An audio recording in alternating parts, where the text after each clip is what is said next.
Hi guys, this is Tom Courtney, the CEO and co-founder of Property Basecamp.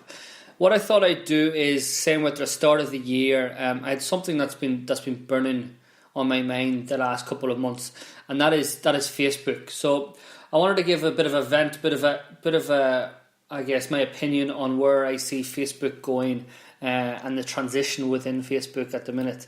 You're probably wondering, what the hell does he know about Facebook? He knows nothing about it. He's not from Facebook, and you'd be correct. But obviously, I am a user. I'm also, more importantly, fascinated now with marketing, and that's something that I never thought I'd say. I come from a product background, a business analysis background, but obviously with Property Basecamp kicking off, I suppose a couple of years now, I've just been absolutely fascinated with marketing, and probably more to the point, how to get the attention of your customers, and that's where Facebook comes in.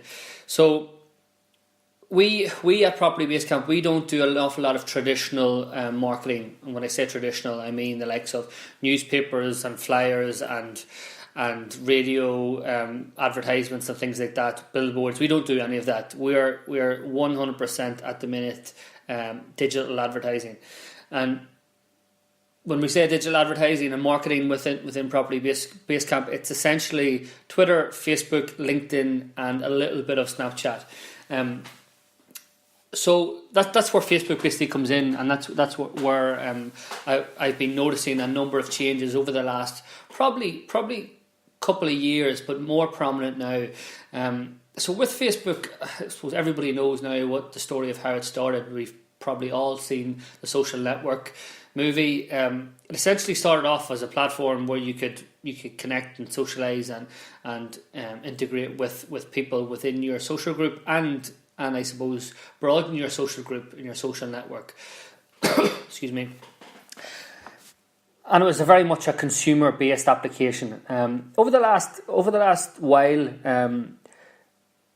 I've been noticing that it's more or less turning 100% to a B2C application. So that's a business to consumer application.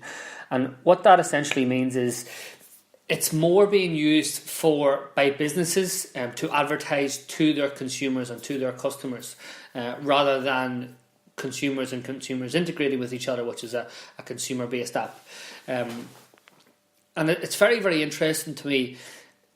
If you just think of, when was the last time you posted on Facebook, or the last time you left a comment on Facebook, and then compare that to the last time you posted or interacted or commented on something on Twitter or Instagram or Snapchat, the likelihood is you're probably using them socially more so than you have been on Facebook as of late.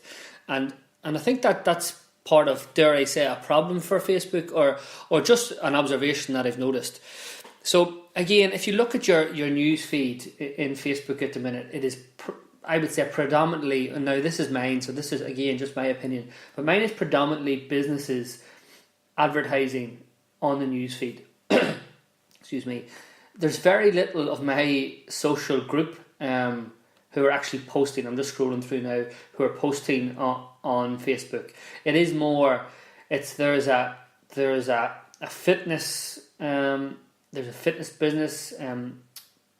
There is Pundit Arena, who are a sports digital media application. They have posts there.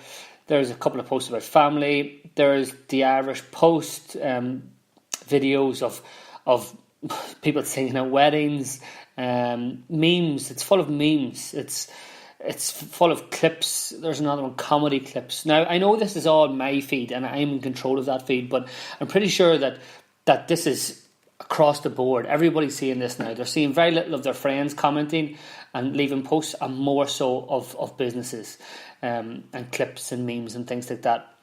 And as I said, I think that could be a problem potentially for Facebook. Now, I know they're obviously very, very clever people there, and they have a good strategic direction. They know where they're going, but by moving into this B2C environment, one of the major things about Facebook is it has your data. It knows the information about you. It knows what you like.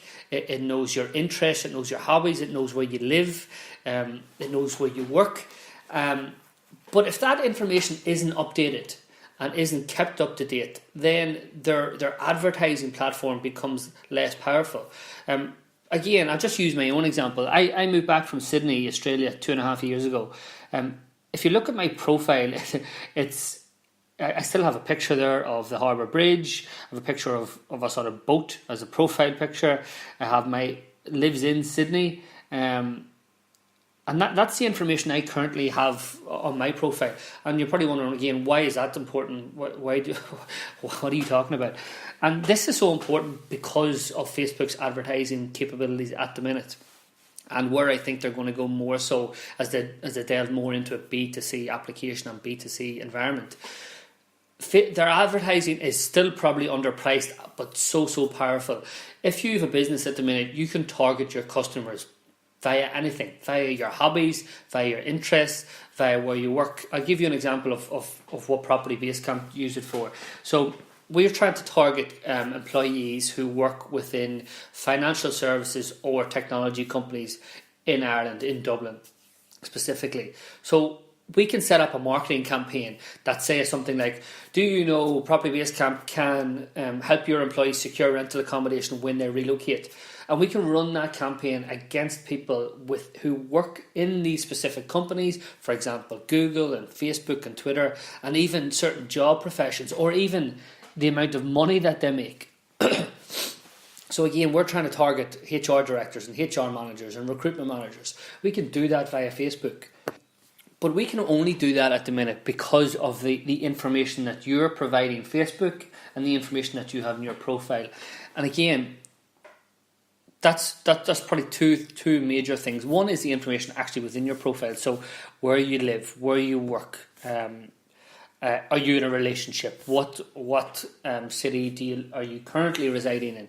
Things like that. And then obviously with the likes of hobbies and interests, it's things that you like, it's things that you comment on. Facebook's algorithms can pick up on that.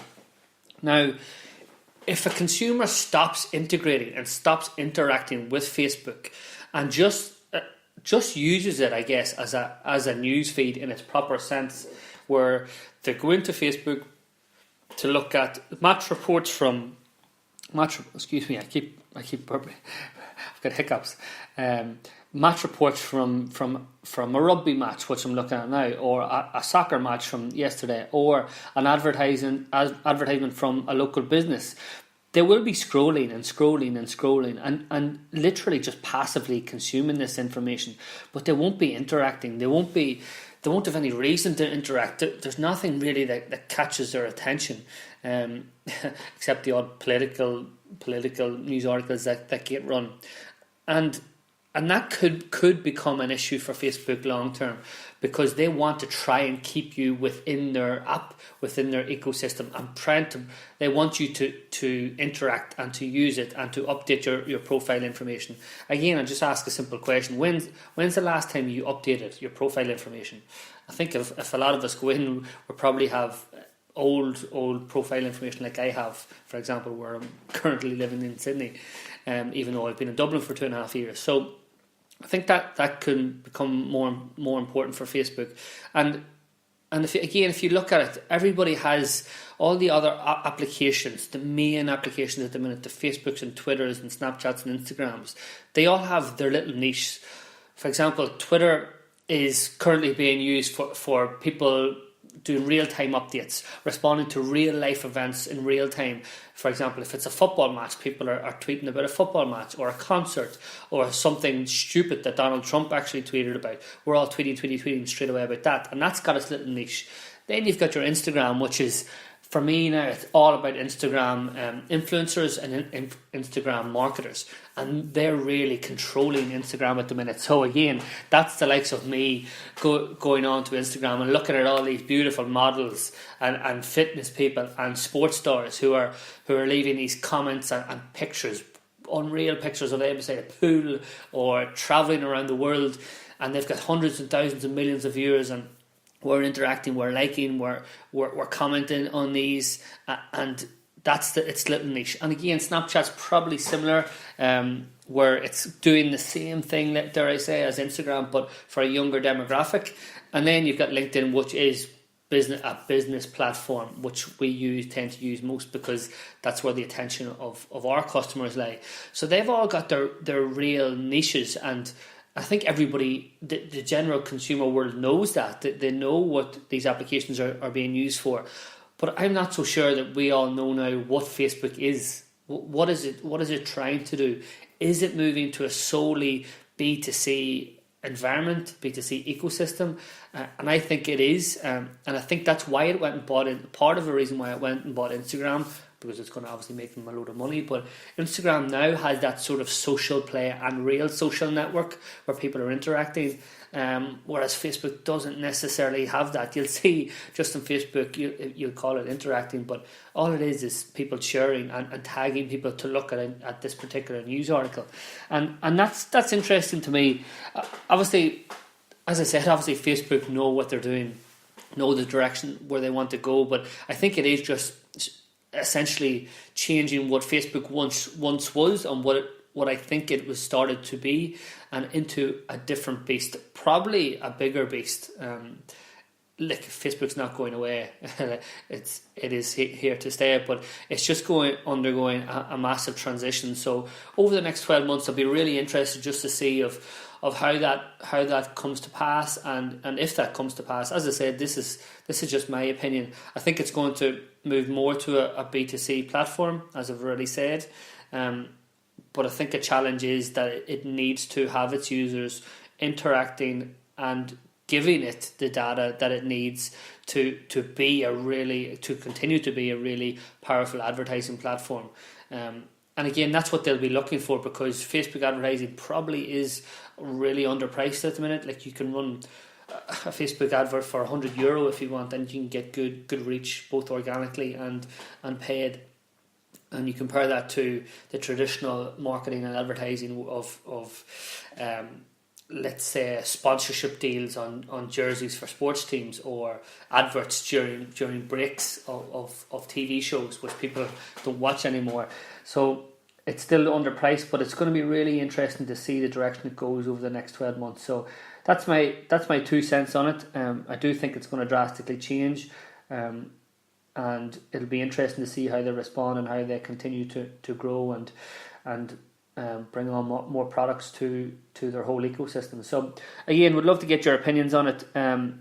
This is, as I said, this is just my opinion, but I'll be really interested to see where it's going to go in 2018. So thanks a million for listening, guys. Any comments, feedback, positive or negative, feel free to comment below, or feel free to get in touch with me directly. Happy to have a chat. Thanks a million. Have a good week.